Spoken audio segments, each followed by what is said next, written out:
എന്നെ കരുതുന്ന എനിക്കായി കരുതാമെന്നുരച്ചവനെ, എനിക്കൊട്ടും ഭയമില്ല. ഇങ്ങനെ പാടി പാടി പോവുകയാണെങ്കിൽ കരുതുന്ന ഒരു ദൈവത്തെ കുറിച്ച് നമുക്ക് ഒരുപാട് പാടാനുണ്ട്. കഴിഞ്ഞ നാളുകളിൽ ദൈവത്തിന്റെ കരുതൽ അനുഭവിച്ചവരാണ് ഇവിടെ ഇരിക്കുന്ന ദൈവദാസന്മാരും ദൈവമക്കളും. സ്തോത്രം. ഹല്ലേലൂയ. ഈ സങ്കീർത്തനം പ്രൊജക്റ്റ് ചെയ്യുന്നത്, ഈ സങ്കീർത്തനം ദൃശ്യഗോചരമാക്കുന്നത്, ഏവരും ശ്രദ്ധിക്കണമേ, നിനക്ക് വേണ്ടി കരുതുന്ന ഒരു ദൈവമുണ്ട്. മാതാപിതാക്കളുടെ കരുതൽ നിന്നു പോകാം, മനുഷ്യന്റെ കരുതൽ നിന്നു പോകാം, ആരെങ്കിലും സഹായിക്കാമെന്ന് പറഞ്ഞാൽ ആ സഹായം നിന്നു പോകാം. എന്നാൽ ദൈവം എനിക്കും നിങ്ങൾക്ക് വേണ്ടി കരുതിയാൽ അതൊരിക്കലും വറ്റുപോകുന്നതല്ല, അത് ശൂന്യമായി പോകുന്നതല്ല. അത് നാം നിലനിൽക്കുന്നിടത്തോളം, നാം ജീവനുള്ളിടത്തോളം അത് നമ്മുടെ ജീവിതത്തിൽ കാണും. അല്ലേ? മനുഷ്യരൊക്കെ നമുക്ക് വേണ്ടി കരുതാറുണ്ട്, മാതാപിതാക്കൾ മക്കൾക്ക് വേണ്ടിയൊക്കെ കരുതാറുണ്ട്. പക്ഷെങ്കിൽ ആ കരുതലിനൊക്കെ ഒരു പരിമിതിയുണ്ട്. ഒരു ഭർത്താവും ചെയ്യാൻ പാടില്ലാത്ത കാര്യമാണ് അബ്രഹാം ചെയ്തത്. ഒരപ്പനും ചെയ്യാൻ പാടില്ലാത്ത കാര്യമാണ് അബ്രഹാം ചെയ്തത്. തൻ്റെ വീട്ടിൽ ജനിച്ച മകനെയും അവൻ്റെ അമ്മയെയും ആട്ടി പുറത്താക്കുകയാണ്. കൂടാരത്തിന്റെ വാതിൽക്കൽ നിന്നുകൊണ്ട് ഹാഗാറും ഇശ്മായേലും പൊട്ടിക്കരയുകയാണ്. ആ 14 വയസ്സുള്ള കുഞ്ഞ് അബ്രഹാം എന്ന അപ്പന്റെ മുഖത്തേക്ക് നോക്കി പറയുന്നു, കുറച്ചൊക്കെ കുറവും കുറ്റങ്ങളൊക്കെ ഞങ്ങളിലുണ്ട്, പരിഹാസമൊക്കെ ഉണ്ട്, എങ്കിലും അപ്പാ എന്നെ പുറത്താക്കല്ലേ. ഹാഗാറും കരയുന്നുണ്ട്, ഞങ്ങൾ യജമാനനെ പുറത്താക്കല്ലേ, ഞങ്ങൾ എവിടെ പോകും? അബ്രഹാമിന് യാതൊരു കരുണയുമില്ല. അബ്രഹാം പറഞ്ഞു, ആട്ടി പുറത്താക്കുകയാണ്. മനുഷ്യവാസമുള്ള ഒരിടത്തും നിങ്ങളെ കാണാൻ പാടില്ല. ഇനി പോയില്ലെങ്കിൽ വീട്ടിൽ 318 അഭ്യാസികളുണ്ട്, ഗുണ്ടകളുണ്ട്, അവരെ കൊണ്ട് ആട്ടി പുറത്താക്കും. സർവശക്തിയും എടുത്തുകൊണ്ട് ഇസ്മായേലിനെയും ഹാഗാറിനെയും പുറത്താക്കുന്ന ഒരു അബ്രഹാം. പിന്നീട് നാം വായിക്കുന്നത്, അവർ ബേർഷേബ മരുഭൂമിയിൽ ഉഴന്നു നടക്കുകയാണ്. ഒരുപാട് ആളുകൾ കനാനിലുണ്ട്, പക്ഷെ ആൾപ്പാർപ്പുള്ള ഒരിടത്തും അവരെ നിർത്തിയില്ല. എല്ലാവരും അവരെ കൂകി വിളിച്ച് അവരെ ആട്ടിപ്പായിക്കുകയാണ്. ഇതുപോലെയൊക്കെയുള്ള സന്ദർഭങ്ങൾ നമ്മുടെ ജീവിതത്തിൽ കടന്നു വരാം. ആകപ്പാടെ അബ്രഹാം കൊടുത്തത് ഒരു തുരുത്തി വെള്ളവും ഒരൽപ്പം അടയും മാത്രമാണ്. അത് അവസാനത്തെ തുള്ളി വെള്ളവും വലിച്ചു കുടിച്ചിട്ട് ആ തുരുത്തി അവർ വലിച്ചെറിഞ്ഞു. അവസാനത്തെ ആ പൊതിയിൽ ഉണ്ടായിരുന്ന അവസാനത്തെ തരി, അപ്പത്തിന്റെ തരിയും അവർ വലിച്ചെറിഞ്ഞിട്ട് അതും അവര് ദൂരെ എറിഞ്ഞു. അത് കുറച്ചുകൂടെ മുന്നോട്ട് പോയപ്പം മോൻ അമ്മയോട് ചോദിക്കുക, അമ്മാ വല്ലാതെ ദാഹിക്കുന്നു, ഞാൻ ദാഹിച്ചു മരിക്കാൻ പോവുക. അമ്മ പറഞ്ഞു, മോനെ അവസാനത്തെ തുള്ളിയും വലിച്ചു കുടിച്ചില്ലടാ, ഇനി നമ്മുടെ കയ്യിലില്ല. അമ്മ വിശക്കുന്നു, ഇല്ല മോനെ ഒന്നും തരാനില്ല. അടുത്ത നിമിഷം എങ്ങനെ മുന്നോട്ട് പോകുമെന്ന് കരുതി അത് നിലവിളിക്കുന്ന ഒരമ്മയും മകനും. പക്ഷേ അബ്രഹാം കൊടുത്ത കരുതൽ അവസാനിച്ച സ്ഥാനത്ത് തമ്പുരാൻ തുറന്ന ഒരു വലിയ കരുതലുണ്ടായിരുന്നു. ഇന്ന് പകൽ പ്രിയപ്പെട്ട ആലുവ സെന്ററിലുള്ള ദൈവദാസന്മാരെ, അത് ദൈവത്തിന്റെ ജനമേ, എന്റെയും നിങ്ങളുടെയും ജീവിതത്തിൽ വിശ്വസിക്കാൻ കഴിയുമോ? മാനുഷികമായ എല്ലാ കരുതലുകളും അത് പരിമിതിയുണ്ടെന്ന് അവസാനിച്ചാലും അവസാനിക്കാത്ത ഒരു ഉറവ എനിക്കും നിനക്കും വേണ്ടി തുറക്കുവാൻ ഇന്ന് പകരം നമ്മുടെ മധ്യ വന്നിട്ടുണ്ട്. വചനമായ ആത്മാവായി നമ്മുടെ കർത്താവ് നമ്മുടെ മധ്യയുണ്ട്. അവൻ നമുക്ക് വേണ്ടി ശ്രദ്ധമായത് കരുതുവാൻ ശക്തനാണ്. സ്തോത്രം, സ്തോത്രം, സ്തോത്രം, സ്തോത്രം. ഹല്ലേലൂയ. ഈ സങ്കീർത്തനത്തിൽ അതിന് ഒരുപാട് കാര്യങ്ങൾ നമുക്ക് കാണാനായിട്ട് സാധിക്കുന്നുണ്ട്. പ്രപഞ്ചത്തിലെ ഏറ്റവും വലുതിനെയും ശ്രദ്ധിക്കുന്ന ദൈവം, പ്രപഞ്ചത്തിലെ ഏറ്റവും ചെറുതിനെയും ശ്രദ്ധിക്കുന്ന ദൈവം. ഞാൻ നിങ്ങളോട് ചോദ്യം ചോദിക്കുക, നിങ്ങൾ സങ്കീർത്തനം വായിച്ചല്ലോ. പ്രപഞ്ചത്തിലെ ഏറ്റവും വലുതും ഈ സങ്കീർത്തനത്തിൽ പറയുന്നുണ്ട്, പ്രപഞ്ചത്തിലെ ഏറ്റവും ചെറുതും പറയുന്നുണ്ട്. ആർക്ക് പറയാം? ഞങ്ങളുടെ വാസവസംഖ്യ ചോദ്യം ഒന്നും ചോദിക്കാം. പ്രപഞ്ചത്തിലെ ഏറ്റവും വലുത് 4-ാം വാക്യം ഒന്ന് നോക്കിക്കുക. അവൻ നക്ഷത്രങ്ങളുടെ. പ്രപഞ്ചത്തിൽ ഏറ്റവും ചെറുത് 8-ാം വാക്യം ലാസ്റ്റ്, പർവ്വതങ്ങളിൽ. സൂര്യൻ ഒരു നക്ഷത്രമല്ലേ? നക്ഷത്രങ്ങളിൽ ഒരു നക്ഷത്രമാണ് സൂര്യൻ. സൂര്യൻ ഉദിച്ചുയർന്നാൽ പുല്ല് വാടും. നക്ഷത്രം എവിടെ കിടക്കുന്നു, പുല്ല് എവിടെ കിടക്കുന്നു. പക്ഷെ ദൈവത്തിന്റെ പ്രത്യേകത, പ്രപഞ്ചത്തിലെ ഏറ്റവും വലുതിനെ ശ്രദ്ധിക്കുന്ന ദൈവം ഏറ്റവും ചെറുതിനെയും ശ്രദ്ധിക്കുന്നു. ഇന്ന് പകൽ ഇവിടെ ഇരിക്കുന്ന ആരെങ്കിലും പറയുന്നുണ്ടോ മനസ്സിൽ, എന്നെ ആരും കാണുന്നില്ല, എന്നെ ദൈവം ശ്രദ്ധിക്കുന്നില്ലെന്ന്?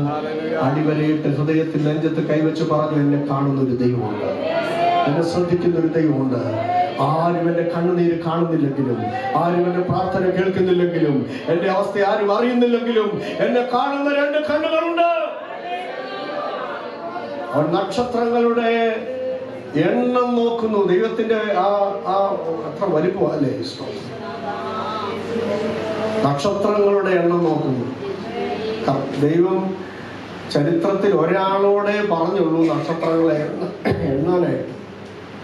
പുള്ളി എണ്ണിയോ ഇല്ലയോ എന്നുള്ളതൊന്നും നമുക്കറിയത്തില്ല. ആരോടാ?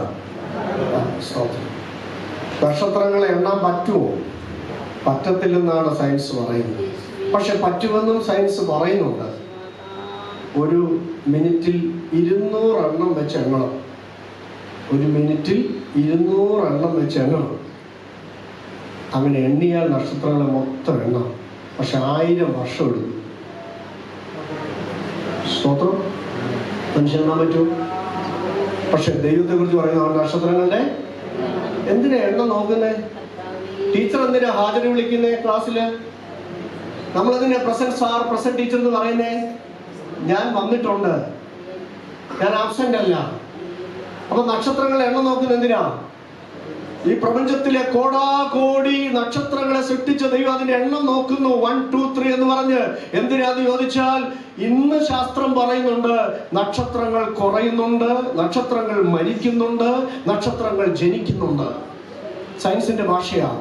3000 വർഷങ്ങൾക്ക് മുൻപ് ബൈബിളിൽ എഴുതി വെച്ചിരിക്കുക, നക്ഷത്രങ്ങൾ ജനിക്കുന്നുണ്ടോ എന്നറിയുന്നവൻ, നക്ഷത്രങ്ങൾ മരിക്കുന്നുണ്ടോ എന്നറിയുന്നവൻ, നക്ഷത്രങ്ങളെ സൃഷ്ടിച്ച ദൈവം അതിന്റെ എണ്ണം നോക്കുന്നു. നമുക്ക് സ്വതന്ത്രം ചെയ്യാൻ പറ്റുമോ നമ്മുടെ ദൈവത്തിന്റെ വലിപ്പം? സ്തോത്രം, ഹല്ലേലൂയ. അവയ്ക്കൊക്കെയും അവൻ എന്ത് ചെയ്യുന്നു? പേർ വിളിക്കുന്നു. 100 പേര് പോലും ഓർത്തിരിക്കാൻ കഴിയാത്ത ഈ കൊച്ചു മസ്തിഷ്കമുള്ള നമ്മൾ ഓരോരുത്തരും, അതെ, നമ്മളിന്ന് മൊബൈൽ ഉള്ളത് കൊണ്ടാണ് രക്ഷപ്പെടുന്നത്. 10,000 2,000 അങ്ങ് അടിച്ചിട്ടേക്കുമല്ലേ പേര്. 100 പേര് പോലും ഓർത്തിരിക്കാൻ കഴിയാത്ത നാം ദൈവത്തിന്റെ വലിപ്പം അവൻ അവയ്ക്കൊക്കെയും പേർ വിളിക്കുന്നു. മകയിരം, കാർത്തിക, സപ്തർഷികൾ, ദൈവം എല്ലാത്തിനും പേര് വിളിക്കുകയാണ്. ഇന്ന് പകൽ പ്രിയപ്പെട്ടവരെ, പ്രപഞ്ചത്തിലെ ഏറ്റവും വലുതിനെ ശ്രദ്ധിക്കുന്ന ദൈവം, ആ ദൈവം ഏറ്റവും ചെറുതിനെയും ശ്രദ്ധിക്കുന്നു. ഇന്ന് പകൽ നമ്മുടെ ഓരോരുത്തരെയും കർത്താവ് അറിയുന്നു. ഈ സങ്കീർത്തനത്തിൽ ഞാൻ വിശദീകരിക്കുന്നില്ല, എങ്കിലും ദൈവത്തിന്റെ കരുതൽ വ്യത്യസ്തമായ നിലയിൽ നമുക്ക് കാണാനായിട്ട് സാധിക്കുന്നുണ്ട്. 2ാമത്തെ വാക്യത്തിൽ അവിടെ വായിക്കുന്നത് യെരൂശലേമിനെ കരുതുന്ന ഒരു ദൈവം. പണി നഷ്ടപ്പെട്ട് ഇനി പണിയിപ്പിക്കത്തില്ലടാ എന്ന് വെല്ലുവിളിക്കുന്നവരുടെ മുൻപിൽ ദൈവം പറയുന്നു, യെരൂശലേമിന്റെ പണി, ആലയത്തിന്റെ പണി നടക്കും. ആരാ പണിയുന്നത്? യഹോവ യെരൂശലേമിനെ. അടുത്തത് ഭ്രഷ്ടന്മാരെ. അപ്പം ഭ്രഷ്ടന്മാരെന്ന് പറഞ്ഞ ഭ്രഷ്ട് കൽപ്പിക്കപ്പെട്ടവർ. 2 തരം അർത്ഥമാണ് അവിടെ അതിനുള്ളത്. Outcast and exile. സ്തോത്രം. യെരൂശലേം വിട്ട്, ഇസ്രായേൽ വിട്ട് ചിതറിപ്പോയവർ, പ്രവാസികളായി പോയവർ, ഒരു കാലത്തും മടങ്ങി വരികയില്ല എന്ന് വിധി എഴുതപ്പെട്ടവർ. രണ്ടാമത് യെരൂശലേമിലേക്ക് വരാനോ ആലയത്തിലേക്ക് വരാനോ സത്യദൈവത്തെ അറിയാനോ യാതൊരു വിധത്തിലും അത് അർഹതയില്ലാത്ത അയിത്തമുള്ള ഔട്ട്കാസ്റ്റ്. സ്തോത്രം. എന്നാൽ ഭ്രഷ്ട് കൽപ്പിച്ച് എന്നെയും നിങ്ങളെയും ആരും മാറ്റി നിർത്തിയാലും, അതേ സ്തോത്രം, അവരെ കൂട്ടിച്ചേർക്കുന്ന ഒരു ദൈവമാണ് നമ്മുടെ ദൈവം. ഇന്ന് പകൽ ദൈവത്തിന്റെ കരുതൽ എത്ര അത് വിശാലമായ അർത്ഥത്തിലാണ്. 3-ാം വാക്യത്തിലുണ്ട്, മനം തകർന്നവരെ സൗഖ്യമാക്കിയും അവരുടെ മനസ്സ് തകർന്ന ആരെങ്കിലും ഇരിപ്പുണ്ടെങ്കിൽ അത് ദൈവം നിന്നോട് ഇടപെടുന്നു. നിന്റെ മുറിവ് കെട്ടിയേ അവരെന്ന് വിടത്തുള്ളൂ. സ്തോത്രം, ഹല്ലേലൂയ. അതിന്റെ 4-ാം വാക്യം നമ്മൾ വായിച്ചു കഴിഞ്ഞു. നക്ഷത്രങ്ങളെ കരുതുന്ന ദൈവം. 8-ാം വാക്യത്തിൽ അത് നമ്മൾ അതിന്റെ 8-ാം വാക്യത്തിൽ ഇങ്ങനെ വായിക്കുന്നുണ്ട്. അവൻ ആകാശത്തെ വേഗം കൊണ്ട് മൂടുന്നു, ഭൂമിക്കായി മഴ ഒരുക്കുന്നു. ഭൂമിക്കായി പുറത്ത് മഴ പെയ്യുമ്പോൾ ഭൂമിക്കായി മഴ ഒരുക്കുന്ന, ഭൂമിക്ക് വേണ്ടി കരുതുന്ന ഒരു ദൈവം. He's a universal provider. 13-ാമത്തെ വാക്യത്തിൽ വായിക്കുന്ന എങ്ങനെയാണ്? നിന്റെ വാതിലുകളുടെ ഓടാമ്പലുകളെ ഉറപ്പിച്ച് നിന്റെ അകത്ത് നിന്റെ മക്കളെ നിന്റെ തലമുറയ്ക്ക് വേണ്ടി കരുതുന്നു. നിന്റെ തലമുറ അത് വഴിത്തലക്കിൽ പട്ടുപോകേണ്ടവരല്ല, പെരുവഴിയിൽ വീണ് കിടക്കേണ്ടവരല്ല. അവർക്ക് ഒരു ഓടാമ്പല് വെച്ച് അവരെ വീട്ടിനകത്ത് അനുഗ്രഹിക്കുന്ന ഒരു ദൈവത്തെ വിശ്വസിക്കാൻ കഴിയും. നിന്റെ തലമുറ ഡ്രഗ്സ് കൊണ്ടുപോകേണ്ടവരല്ല, നിന്റെ തലമുറയെ ലവ് അഫയേഴ്സ് കൊണ്ടുപോകേണ്ടതല്ല, നിന്റെ തലമുറയെ അതേ പിശാച് വലിച്ചു കൊണ്ടുപോകേണ്ടതല്ല. ഇന്ന് പകൽ അങ്ങനെ ദൈവം ഒരു ഓടാമ്പല് വെച്ച് നിന്റെ വീട്ടിനകത്ത് അവരെ അനുഗ്രഹിക്കും. തലമുറയ്ക്ക് വേണ്ടി കരുതുന്ന ഒരു ദൈവം. അത് ക്യാച്ച് ചെയ്തോളും കേട്ടോ, ഏറ്റെടുത്തോളവേ. ഹല്ലേലൂയ. 14-ാമത്തെ വാക്യത്തിൽ അവൻ നിന്റെ ദേശത്ത് സമാധാനം വരുത്തുന്നു. ദേശത്തിന് വേണ്ടി കരുതുന്ന ദൈവം. എത്ര കുറ്റവാളികൾ ഉണ്ടെങ്കിലും, എത്ര ഗോവിന്ദച്ചാമികൾ അത് ജയിലിൽ ചാടിയാലും അത് ദൈവം നിനക്ക് സമാധാനം വരുത്തും. വിശേഷമായ ഗോതമ്പ് കൊണ്ട് നിനക്ക് തൃപ്തി വരുത്തും. ഈ ഫസ്റ്റ് ക്വാളിറ്റി സെക്കൻഡ് ക്വാളിറ്റി ഒക്കെ അമേരിക്കയിലേക്കും ഓസ്ട്രേലിയയിലേക്കും ഒക്കെ കയറ്റി വിടുക. നമുക്കിവിടെ കിട്ടുന്നത് 4-ാം 5-ാമത്തെ ക്വാളിറ്റിയാണ്. പക്ഷെ വിശ്വസിച്ച് പ്രാർത്ഥിച്ചോ, ഫസ്റ്റ് ക്വാളിറ്റി ദൈവം തരും. സ്തോത്രം. ഇങ്ങനെ നമ്മൾ ഇത് ചിന്തിച്ചാൽ ഈ സങ്കീർത്തനത്തിൽ വിവിധങ്ങളായ ദൈവത്തിന്റെ കരുതലുകളെ നമുക്ക് കാണുവാനായിട്ട് സാധിക്കുന്നുണ്ട്. നമ്മൾ വായിച്ച വാക്യത്തിൽ ഇങ്ങനെയാണ്: അവൻ മൃഗങ്ങൾക്കും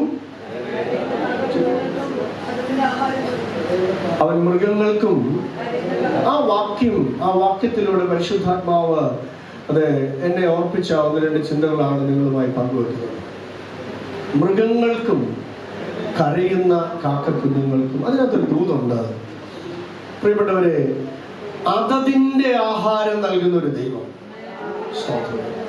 നമുക്ക് പലപ്പോഴും നമുക്കില്ലാത്തതിന്റെ വിഷമമല്ല, മറ്റുള്ളവൻ ഉണ്ടല്ലോ എന്നുള്ളൊരു വിഷമമാണ് പലപ്പോഴും നമ്മുടെ പ്രശ്നങ്ങൾക്ക് കാരണം, പ്രത്യേകിച്ച് മലയാളികൾക്ക്. എന്നാൽ ഇന്ന് അവർ ഓർത്തിരിക്കുക, അടുത്തിരുന്ന് ആരാധിക്കുന്നവർക്ക് വേണ്ടി കരുതി വെച്ചിരിക്കുന്നതല്ല നിനക്ക് വേണ്ടി ദൈവം കരുതിയിട്ടുള്ളത്. സംതിങ് സ്പെഷ്യൽ ദൈവം തന്നെ ആരാധിക്കുന്ന തന്റെ മക്കൾക്ക് വേണ്ടി കരുതിയിട്ടുണ്ട്. നമുക്ക് പലപ്പോഴും അത് മറ്റുള്ളവർക്ക് അതുണ്ടല്ലോ, മറ്റുള്ളവർക്ക് ഇതുണ്ടല്ലോ, എനിക്കില്ലല്ലോ എന്ന് ഓർത്താ നമുക്ക് ടെൻഷൻ മൊത്തം. പണ്ടൊരു അച്ചായൻ പ്രാർത്ഥിച്ച 6 വർഷം പ്രാർത്ഥിച്ചു, ദൈവമേ ഓപ്പോസിറ്റ് ഉള്ള വീട്ടിലെ അച്ചായനെ പോലെ എന്നെ ആക്കണേ. കാരണം എന്താ? പുള്ളിക്ക് 2 നില വീട്, 2 പട്ടി, 2 പിള്ളേര്, 2 കാറ്.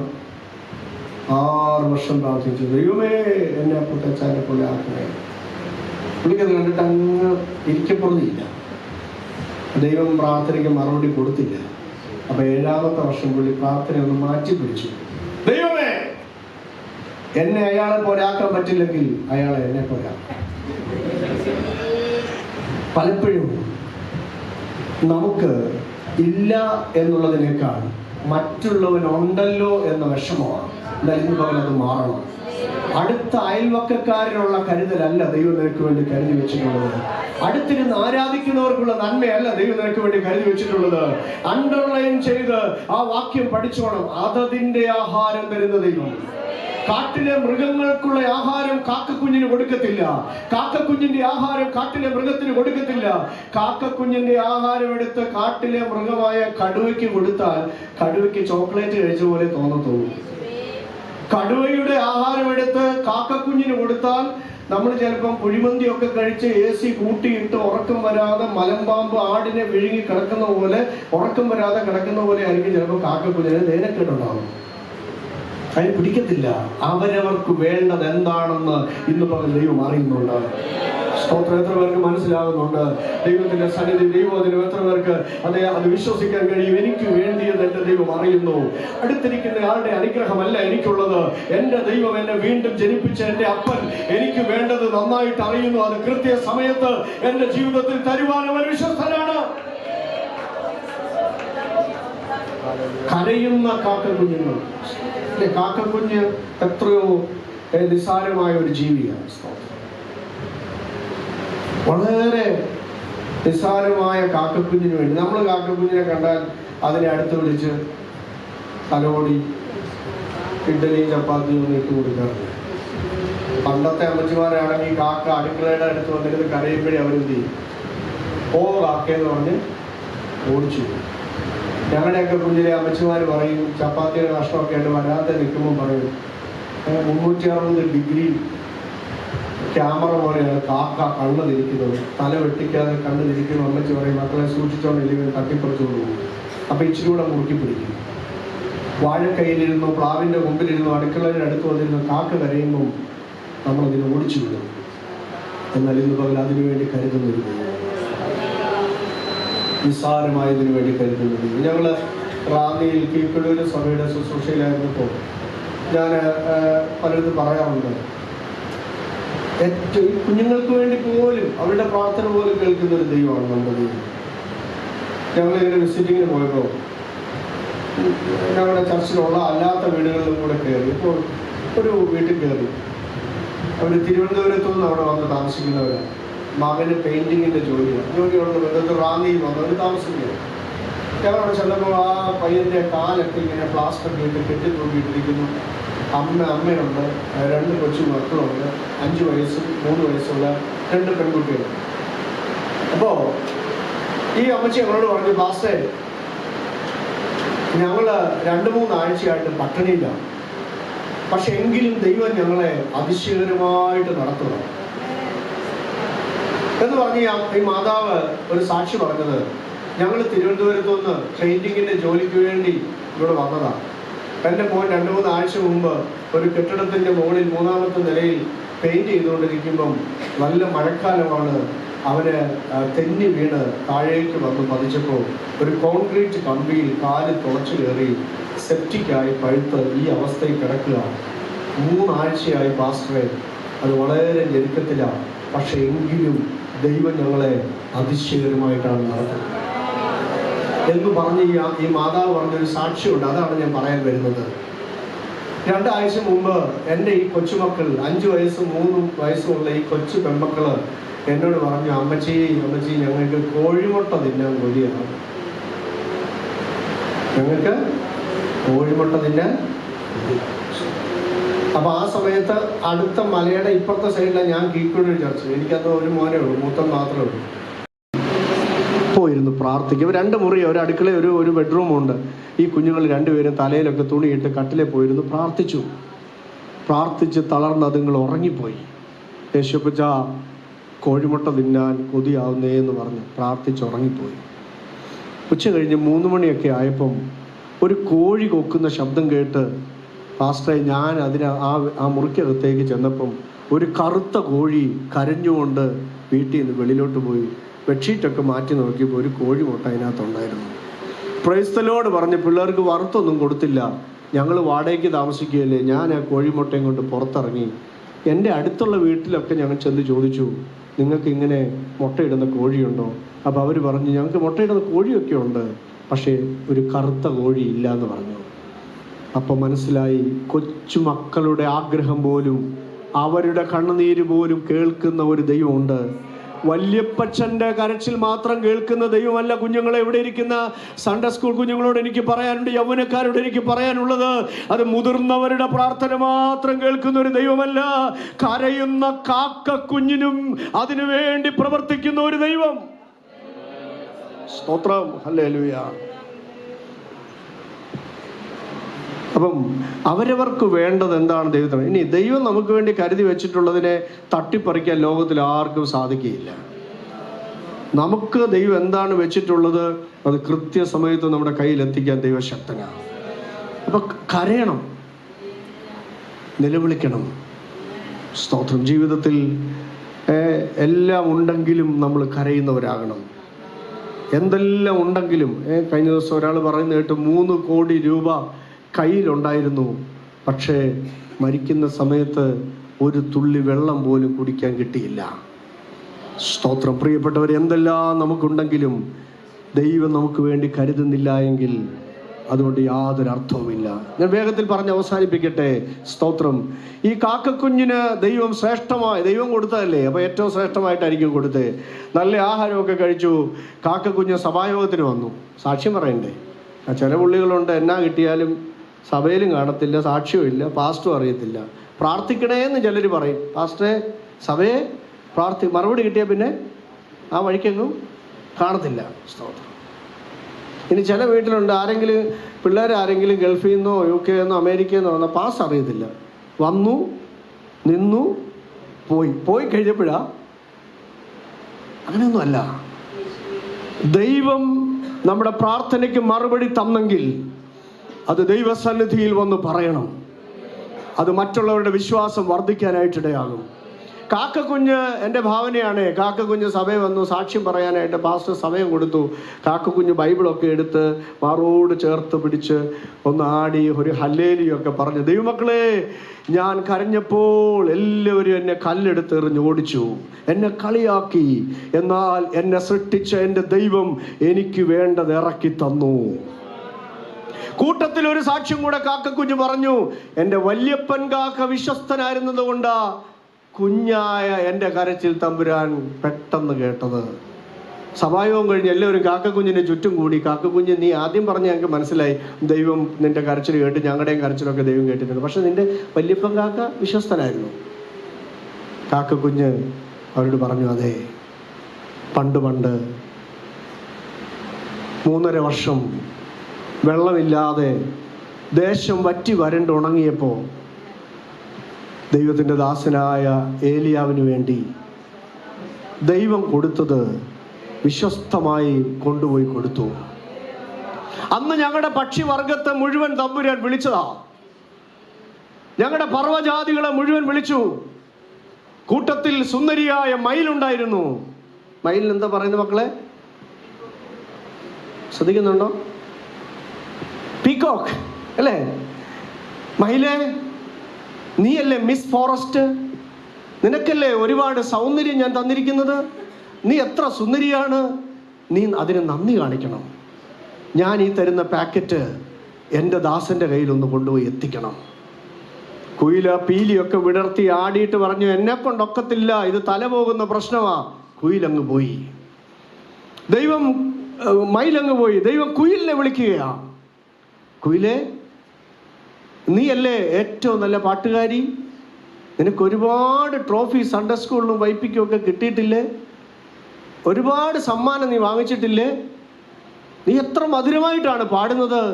ഈ ശബ്ദം തന്നത് ഞാനല്ലേ? നീ എൻ്റെ വാക്കൊന്ന് അനുസരിക്കണം. നീ ഇത് ഏലിയാവിൻ്റെ കയ്യിലൊന്ന് കൊണ്ടുപോയി കൊടുക്കണം. കൂന്ന് പറഞ്ഞ് കൂവി നോ പറഞ്ഞ് കുയിലും പോയി. ഒടുവിൽ ആർക്കും ഒന്നും കൊടുക്കാത്ത, വല്ലതുമൊക്കെ തട്ടിപ്പറിക്കുന്ന സ്വഭാവമുള്ള എൻ്റെ വല്യപ്പനെ ദൈവം വിളിച്ചപ്പോൾ യാതൊരു മടിയും കൂടാതെ ദൈവം എന്ത് കൊടുത്തു വിട്ടോ, എത്ര നേരം കൊടുത്തു വിട്ടോ, എത്ര ദിവസം കൊടുത്തു വിട്ടോ, അതങ്ങനെ തന്നെ എത്തിക്കേണ്ടവന്റെ കരത്തിൽ എത്തിച്ച എൻ്റെ വല്യപ്പൻ കാക്ക വിശ്വസ്തനായിരുന്നത് കൊണ്ട് കൊച്ചുകാക്കയായ എനിക്ക് വേണ്ടി ദൈവം അത്ഭുതം ചെയ്തു. ഇന്ന് പകൽ ഇവിടെ ഇരിക്കുന്ന മാതാപിതാക്കളോട് ഞാൻ ഓർപ്പിക്കട്ടെ, ദൈവദാസന്മാരോട് ഞാൻ ഓർപ്പിക്കട്ടെ, നമ്മൾ വിശ്വസ്തരായിരുന്നാൽ നീതിമാന്റെ സന്തതി അപ്പം ഇരക്കുന്നത് ഞാൻ കണ്ടിട്ടില്ല എന്ന വചനം പോലെ നമ്മുടെ തലമുറയെ മാനിക്കുന്ന ഒരു ദൈവമുണ്ട്. ഇവിടെ ഇരിക്കുന്ന പല പിതാക്കന്മാരുടെയും തലമുറകൾ മാനിക്കപ്പെട്ടു. അതിന്റെ കാരണം അവർ വിശ്വസ്തയോടെ, അവരുടെ ഇല്ലായ്മയിൽ, അവരുടെ ഞെരുക്കത്തിൽ, അവരുടെ കഷ്ടതയിൽ അവർ ദൈവത്തെ പരമാർത്ഥമായി സേവിച്ചതുകൊണ്ട്. ഇവിടെ ഇരിക്കുന്നവരോട് ഞാൻ ഓർപ്പിക്കട്ടെ, ഇന്ന് പകൽ വിശ്വസ്തമായി നിന്നോ, വിശ്വസ്തമായി പ്രവർത്തിച്ചോ, വിശ്വസ്തമായി കർത്താവിന്റെ വേല ചെയ്തോ, മാനിക്കുന്ന ഒരു ദൈവമുണ്ട്. മനുഷ്യരല്ല നമ്മളെ മാനിക്കുന്നത്. മനുഷ്യൻ നമുക്ക് വേണ്ടി കരുതിയാൽ അതിനൊക്കെ പരിധിയുണ്ട്. എന്നാൽ ദൈവം നമുക്ക് വേണ്ടി അത്ഭുതങ്ങളെ ചെയ്യും. കേവലം കാക്ക കുഞ്ഞിനു വേണ്ടി കരുതുന്ന ദൈവം തന്റെ സ്വരൂപത്തിലും സാദൃശ്യത്തിലും സൃഷ്ടിച്ച് തന്റെ പുത്രന്റെ ചോര കൊണ്ട് വീണ്ടെടുത്ത ആലുവ സെന്ററിലുള്ള ദൈവത്തിന്റെ ജനമേ, നമുക്ക് വേണ്ടി കരുതാതിരിക്കുമോ? ഇന്ന് പകൽ സകല ചിന്താകുലങ്ങളെയും കർത്താവിന്റെ കരത്തിലേക്ക് വെക്കാൻ നമുക്ക് കഴിയട്ടെ. കാക്ക കുഞ്ഞിന്റെ കരച്ചിൽ, ഇനി ദൈവം എവിടെ ഇരിക്കുന്നേ എന്നുകൂടെ നമ്മളൊന്ന് ചിന്തിക്കണം. സ്വർഗാദി സ്വർഗങ്ങളിൽ വസിക്കുന്ന ദൈവത്തിൻ്റെ ഇരിപ്പിടത്തെക്കുറിച്ചും സ്വർഗത്തെക്കുറിച്ചുമൊക്കെയുള്ള ചില ചെറിയ ചെറിയ വെളിപ്പാടുകൾ വേദപുസ്തകത്തിൽ പലയിടങ്ങളിലായിട്ട് നുറുങ്ങിക്കിടപ്പുണ്ട്. യെശയ്യാവ് ഒരിക്കൽ കണ്ടത് 6 ചിറകുകളുള്ള സറാഫുകൾ ദൈവത്തെ പരിശുദ്ധൻ പരിശുദ്ധൻ പരിശുദ്ധൻ എന്ന് പറഞ്ഞുകൊണ്ട് അത് ആരാധിക്കുന്ന ഒരു കാഴ്ച 6-ാം അധ്യായത്തിൽ കാണുന്നുണ്ട്. കുറച്ചുകൂടെ വ്യക്തമായി കണ്ടത് യോഹന്നാൻ അപ്പോസ്തലനാണ്. അപ്പോസ്തല പ്രവൃത്തി 4-5 അധ്യായങ്ങളിൽ 4-ാം അധ്യായത്തിൽ സൃഷ്ടാവായ ദൈവമായിട്ടും 5-ാം അധ്യായത്തിൽ വീണ്ടെടുപ്പുകാരനായ ദൈവമായിട്ടും മഹാദൈവത്തെ യോഹന്നാൻ കാണുകയാണ്. സ്വർഗത്തിലേക്ക് യോഹന്നാനെ ആത്മാവ് കൊണ്ടുപോയപ്പോൾ അവിടെ വലിയൊരു ആരാധന യോഹന്നാൻ കാണുകയാണ്. ദൈവം വസിക്കുന്നത് 4 കെരൂബുകളുടെ മുകളിലാണ്. അവർക്ക് ചുറ്റും 24 മൂപ്പന്മാർ ഇരിപ്പുണ്ട്. അതിന് ചുറ്റും കോടാകോടി ദൂതന്മാർ. 5-ാം അധ്യായത്തിന്റെ 11-ാമത്തെ വാക്യം എടുത്തിട്ടുണ്ടെങ്കിൽ പെട്ടെന്നൊന്ന് വായിച്ചേൻ. ദൈവത്തിന്റെ ആ സിംഹാസനത്തിന്റെ ചുറ്റും നിന്നുകൊണ്ട് ദൂതന്മാർ, മൂപ്പന്മാർ, സറാഫുകൾ, കെരൂബുകൾ, സർവശക്തിയുള്ള ദൈവമായ കർത്താവ് പരിശുദ്ധൻ പരിശുദ്ധൻ പരിശുദ്ധൻ എന്നാർത്താരാധിക്കുകയാണ്. യോഹന്നാൻ സ്വർഗത്തിലേക്ക് ചെന്നപ്പോ എന്താ കണ്ടത്? 5:11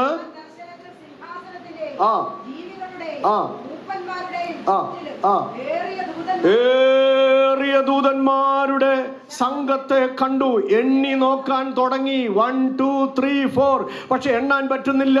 എണ്ണി തിട്ടപ്പെടുത്താൻ കഴിയാത്തത് കൊണ്ട്, എണ്ണം എഴുതാൻ കഴിയാത്തത് കൊണ്ട് അവിടെ എഴുതി വെച്ചിരിക്കുന്നത് എങ്ങനെയാണ്? അവരുടെ സംഖ്യ 10,000 10,000-ഉം 1000,000-ഉമായിരുന്നു. അടുത്തത് അവർ അത്യുച്ചത്തിൽ, മതിയമ്മേ സ്തോത്രം, അവരുടെ സംഖ്യ 10,000 into 10,000 into 1,000 into 1,000. വീട്ടിൽ ചെന്നൊന്ന് എഴുതി നോക്കണം, ഗുണിച്ചു നോക്കണം. നമുക്ക് വായിക്കാൻ പറ്റാത്തൊരു സംഖ്യ. 1 15 0 ഇടണം. സ്തോത്രം. 1 ലക്ഷമല്ല, 1 കോടിയല്ല, 10 കോടിയല്ല, 100 കോടിയല്ല, ലക്ഷം കോടിയല്ല, കോടാകോടി ദൂതന്മാർ നിൽക്കുന്ന ഒരു സ്ഥലം. അതെത്ര വലിപ്പമുള്ള സ്ഥലമാണെന്ന് ഓർത്തു നോക്കിക്കേ. അവർ അത്യുച്ചത്തിൽ എന്താണ്? ദൈവത്തെ ആരാധിച്ചുകൊണ്ടിരിക്കുകയാ. ഇവിടെ നമ്മൾ ഇത്രയും പേര് പ്രിയ ജോയൽ പാട്ട് പാടിയപ്പോ നമ്മൾ ഉറക്കെ പാടി ദൈവത്തെ ആരാധിക്കാനിടയായി. വെളിയിൽ നിന്ന് ഒരാൾ വിളിച്ചാൽ ഈ ആരാധനയുടെ നമ്മൾ കേൾക്കുമോ? കേൾക്കത്തില്ല. സ്തോത്രം. അത്ര ശബ്ദമാണ് ആരാധനയ്ക്കുള്ളത്. അങ്ങനെയാണെങ്കിൽ കോടാകോടി ദൂതന്മാർ ദൈവസിംഹാസനത്തിന്റെ ചുറ്റും നിന്നുകൊണ്ട് അത്യുന്നതനായ ദൈവത്തെ രാപകലില്ലാതെ ആരാധിക്കുന്ന ആ ശബ്ദത്തെ കുറിച്ച് വെളിപ്പാട് പുസ്തകത്തിൽ പറയുന്നത് എങ്ങനെയാണ്? തകർത്ത ഇടിമുഴക്കം പോലെ, പെരുവെള്ളത്തിന്റെ ഇരച്ചിൽ പോലെ, മഹാപുരുഷാരത്തിന്റെ ഘോഷം പോലെ ആരാധിക്കുന്ന ആരാധനയുടെ ആ സമയത്ത് താഴെ ഭൂമിയിൽ വാഴക്കൈയിൽ ഇരുന്നുകൊണ്ട്, ഒരു പ്ലാവിന്റെ കൊമ്പിൽ ഇരുന്നുകൊണ്ട്, ഒരു കരുവേലകത്തിന്റെ കൊമ്പിൽ ഇരുന്നുകൊണ്ട് കാ കാ കാ എന്ന് കരയുന്ന ഒരു കാക്ക കുഞ്ഞിന്റെ കരച്ചിൽ ഈ ഭൂമിയുടെ അന്തരീക്ഷത്തിൽ നിന്ന് പൊങ്ങി ദൈവത്തിന്റെ കാതുകളിൽ ഈ ആരാധനക്കിടയിലൂടെ ചെന്ന് ആ കാതുകൾ ശ്രദ്ധിക്കുന്നു. നമ്മുടെ ദൈവം എത്ര വലിയവനാ! ഇന്ന് പകൽ നിന്റെ കരച്ചിൽ കാണുന്ന ഒരു ദൈവമുണ്ട്, നിന്റെ കണ്ണുനീര് കാണുന്ന ഒരു ദൈവമുണ്ട്. ഇന്ന് പകൽ കാക്ക കുഞ്ഞിന്റെ കരച്ചിലിന് മറുപടി ഉണ്ടെങ്കിൽ എന്റെയും നിങ്ങളുടെയും പ്രാർത്ഥനയ്ക്ക് മറുപടിയുണ്ട്. അഭിഷേകം പ്രാപിച്ച ദൈവമക്കൾ അന്യഭാഷകളിൽ അല്പസമയം ദൈവത്തെ സ്തുതിക്കട്ടെ.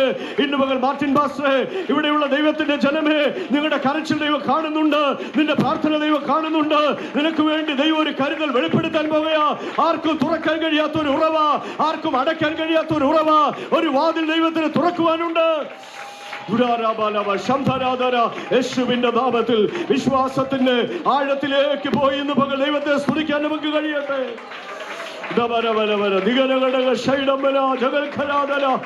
രക്തത്താൽ ജയം. രക്തത്തിൽ നിന്റെ തലമുറയ്ക്ക് വേണ്ടി, നിന്റെ ആരോഗ്യത്തിന് വേണ്ടി, നിന്റെ കുടുംബജീവിതത്തിന് വേണ്ടി, നിന്റെ ഭവനത്തിന് വേണ്ടി, നിന്റെ ശുശ്രൂഷയ്ക്ക് വേണ്ടി കരുതുവാൻ കഴിവുള്ള സർവശക്തനായ ഒരു ദൈവത്തെയാണ് ഇന്ന് പകൽ ഞാനും നിങ്ങൾ സേവിക്കുന്നത്.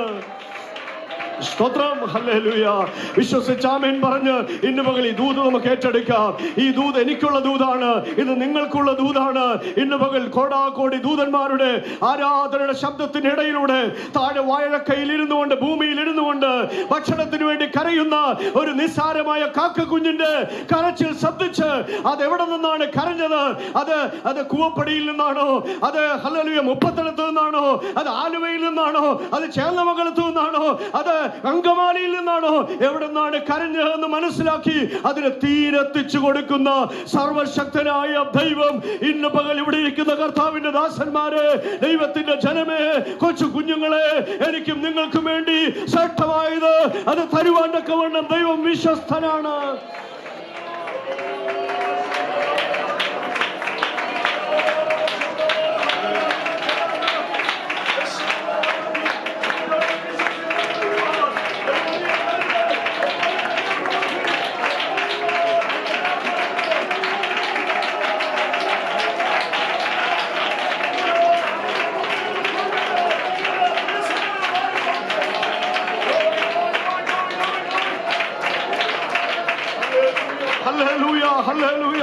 ആത്മാവ് പറയുന്നു, ചിലർ അവരുടെ ബുദ്ധിയെ കുറിച്ച് ഭാരപ്പെടുന്നു.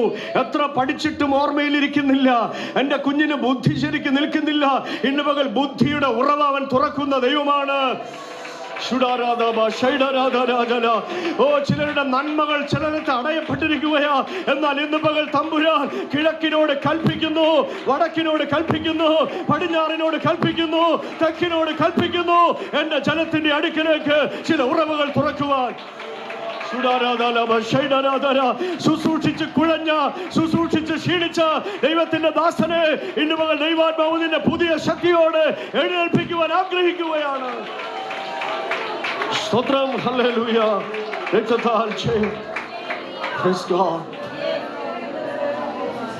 കാക്ക കുഞ്ഞിന് വേണ്ടി, അതാണ് നമ്മുടെ ഫോക്കസ്. ഒരു കാക്ക കുഞ്ഞിന് വേണ്ടി ഹൃദയത്തിൽ എപ്പോഴും ഉണ്ടായിരിക്കണം, എപ്പോഴും ചിന്ത ഉണ്ടായിരിക്കണം. ഒരു കാക്ക കുഞ്ഞിന് വേണ്ടി കരുതുന്ന ദൈവം എനിക്ക് വേണ്ടി കരുതുവാൻ ശക്തനാണ്. ഏത് പ്രതിസന്ധി മുന്നിൽ വന്നാലും, ഏത് ഞെരുക്കം മുൻപിൽ വന്നാലും